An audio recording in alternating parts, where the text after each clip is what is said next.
This is day 2 of waking up with no anxiety, which for me is a miracle because I've had anxiety and chronic stress since I could remember, since I was at least 8 years old, 7 years old, and probably even before that. I just don't have any memories of my life at that age. But this comes from many years of working on myself, and I just knew, and some of my friends knew, that the EMDR therapy would just be like the final touches, the final pieces of this healing transformation.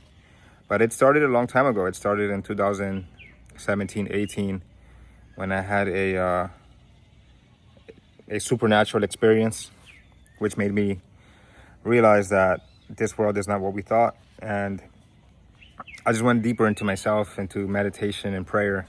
And that was just the beginning. I've had ayahuasca ceremonies. I've done ayahuasca medicine.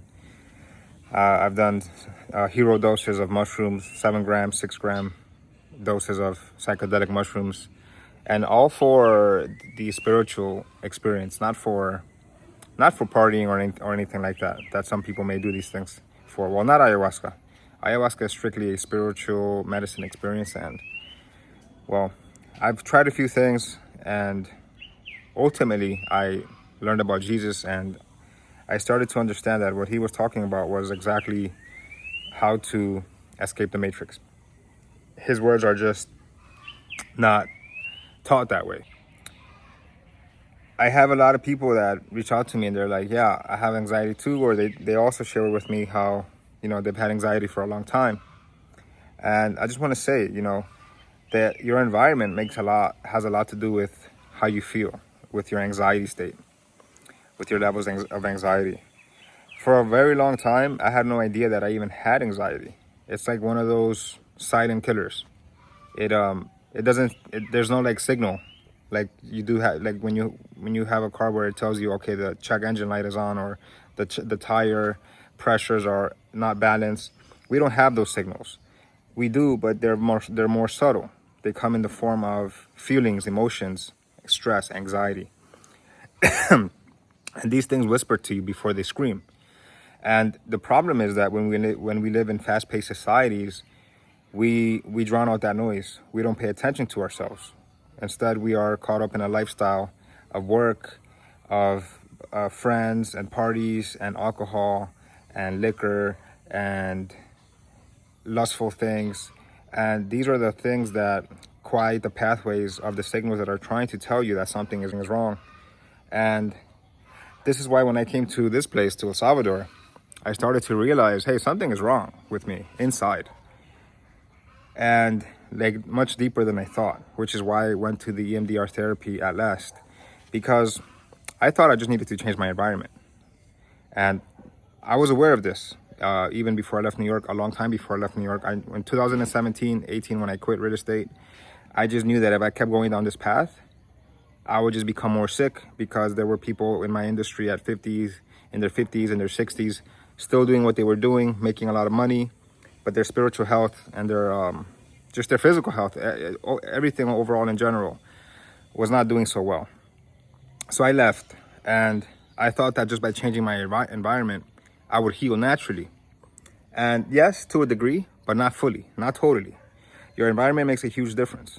See, I ground every single day. I step on the grass barefoot, I water my grass, I go to the beach, and I'm pretty much barefoot on the grass every single day. That's grounding. You need to make contact with the earth to ground your energies.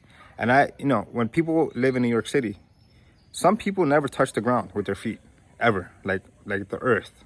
And this is a crazy thing, because these people are never grounding. And we are electrical beings. I mean, this is already proven in science. We're not science people. We might not know about this. But if you're a science person or a biology major or some type of studied person in one of these fields, you will understand and know that the human body is an electromagnetic field. So we are electric and we are magnetic, and we are part of the earth. So if we don't make contact with the earth, then we have an imbalance in our nervous system. And this is where all the problems come from. All the problems arise from the energetic cellular level. If there's an imbalance, if you are not at ease in your cellular body, you get disease. I felt like I needed to leave now before I get sick? Well, I had chronic, like I said, chronic stress, chronic anxiety, depression. I had the whole 9 yards. So, but coming here and just, renewing my energy, something still was missing, which was the suppressed memories. And this is like another topic that was pretty fascinating to me, which I'm going to continue to study because I feel like I was a test subject.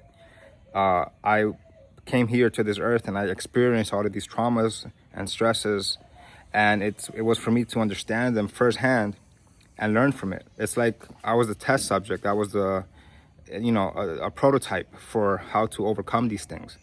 And what I found that's very interesting is that when someone goes through a trauma in their life, whether they remember it or not, or keep replaying it or not, that trauma gets stuck in the body.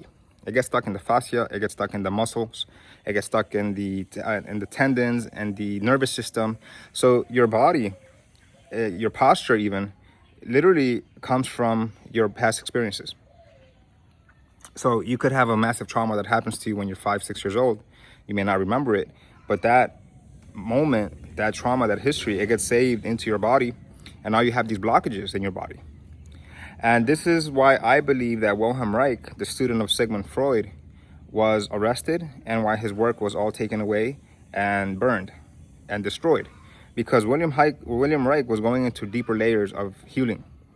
He was going into deeper layers of how the human biology, how the human system can heal itself through energetic movements, through body work, through bioenergetics. And the reason why I believe that his work was destroyed was because the system ultimately does not want people who are healed. This is why I believe to a certain degree that certain forms of therapy are part of the system. They are just there to give you the illusion of healing. They tell you about your problems, but they never get to the root source of it. And in the meantime, you're paying these retainers every time you go, you're on the medicines they prescribe to you, and on and on and on it goes. Months, years pass, there's no solution, and then you find yourself needing something else. And this is part of the system. So there is the degree to therapy and all of these modalities being part of the system itself, of being just an illusion or a way for them to keep you distracted. Oh, you have a problem? Okay, here, take this medicine. It's like the same person who made the food is making the medicine to just take away the pain for a little while, but then later on you're going to have a deeper pain. So I came to understand that, and this is why I've always been more interested in the holistic, natural medicines like ayahuasca, like the mushrooms. And psychedelic mushrooms like marijuana, once upon a time it was illegal, and they arrested so many black and brown people because they were selling the plants. And all of a sudden, now you have the white man who controls the industry, and now it's legal. And now you can go buy it, and you need a prescription, and now it's more expensive. And all of a sudden, it went from being a drug to not being a drug.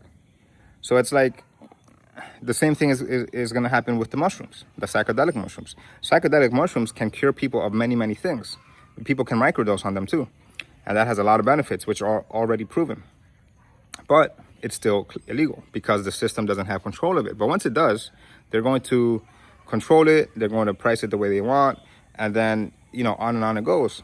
This is why you have to do your own research for your own healing, because we all need to heal. All of us. I believe, in my personal opinion, that 99% of the world is sick in some way, shape, or form. You see, the anxiety is a nervous system disease. So, we allow the system to tell us the definitions of what things are. For example, they tell us that weed is a drug, that marijuana is a drug, but it's a plant that literally grows like this. It grows from the soil. But they will tell you that sugar, processed, fabricated sugar from a factory, is food. And they will put that on labels and say, that's all right, you can have that. But they don't call that a drug. And if you look at brain scans of someone who's consumed sugar and someone who's consumed cocaine, the brain scans are exactly the same. You couldn't even tell the difference. So there's a deeper rabbit hole that I don't want to discuss on this video, but the system keeps people sick. If everyone were healthy, the pharmaceutical industry and many industries would be bankrupt. And these people depend on people being sick. This is why, in a very deep and subtle way, the system will maintain people sick in their nervous system, something that is not noticeable, something that you can't see with the naked eye. And this is what they attack. They attack your nervous system. This is why most people in the world have anxiety. especially in the Western world, in the United States, where the matrix and the system primarily exists the most, in London and Paris and France. And it's all through conditioning and programming. MK Ultra, it's in the food. It's literally in the water. It's in the sky. It's the way they block out the sun. It's the way they put all these chemicals, and the FDA approves it and say, hey, you can have this. It's okay, and you consume all of these foods, and it's the lifestyle, and it keeps you sick. And then you feel like you have nowhere to go. And the reason why you have anxiety, one reason, is because your spirit knows that it's under attack. But your physical being keeps you there in that environment, and it's a constant battle. Anxiety is an inner conflict, and it drains a lot of energy. So these are things you have to consider for yourself. If you're going to remain in these places, you have to make sure that you are doing for yourself a level of grounding. You're going to have to find ways to eat healthy, not consume these products that they sell to you in these mass supermarkets where they feed all the rest of the masses, and they put all these ingredients into your food. Only when you've gone through hell and experienced hell, you appreciate peace. And this is what I focus my life on now, and just being in peace, and also bringing to you the perspective that it's not normal to live in cities. It's not the way we were meant to live. And if you need to live there for a short term, because you need to save up some money so that you can move out and buy some land, and that's a great plan. But just don't forget, we were not meant to be born and die in cities. It's a place just for you to take advantage of, to work there for a little bit, and save up some money, and then get out. So I'll keep this video short, and I'll make some more videos later on about healing a nervous system, and then we can talk about finances as well, because it's all related. But the reason why I start with the nervous system first is because you need to take care of yourself first. You are the business. You are the pillar of the business. If you don't feel well, nothing will be well. All right, so make sure that you keep that in mind before you go out there and try to hustle and make more money. You need to feel great. You need to be aligned with yourself, and everything will come to you naturally. All right, so that's it for now. Peace.